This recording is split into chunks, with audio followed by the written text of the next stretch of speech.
صبح کے پورے 6 بج رہے ہیں، پورے 6 بج رہے ہیں، اور موسم دیکھا جا سکتا ہے کہ کیسا ہو گیا ہے۔ دکھ رہا ہے بادلوں کے لشکر دکھ رہے ہیں، کتنے بادل آ چکے ہیں اب،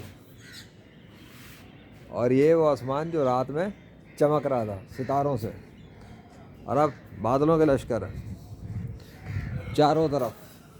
ایسے بناتا ہے اللہ بادل، لیکن اس کے باوجود یہ بات کلیئر کہ سب کے باوجود بھی کوئی پانی کی بوندیں نہیں آئی، کوئی بارش نہیں ہوئی، کچھ بھی نہیں ہوا، جس سے یہ پتہ لگا کہ 27ویں شب تو تھی لیکن لیلۃ القدر نہیں تھی۔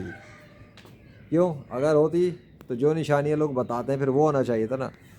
کہاں ہے بوندا باندی؟ کدھر ہے بارش؟ آج تو کچھ بھی نہیں ہوا، نہ کوئی سسٹم چلا، نہ کوئی آندھی طوفان چلے، نہ کوئی بارش آئی، نتھنگ ہیپن، ابھی تک کچھ نہیں ہوا۔ ہاں، رات تو گزر گئی نا، فجر ہو گئی، صبح کی روشنی بھی آ گئی، تو نائٹ تو چلی گئی جو فجر تک، طلوع فجر تک ہوتی ہے، ختم ہو گیا کھیل۔ اب موسم ایسا ہے، اور ویسے دوسری مزے کی بات جو میں اس کے بعد بتاتا ہوں، اب یہ تو ہو گئی نا بات۔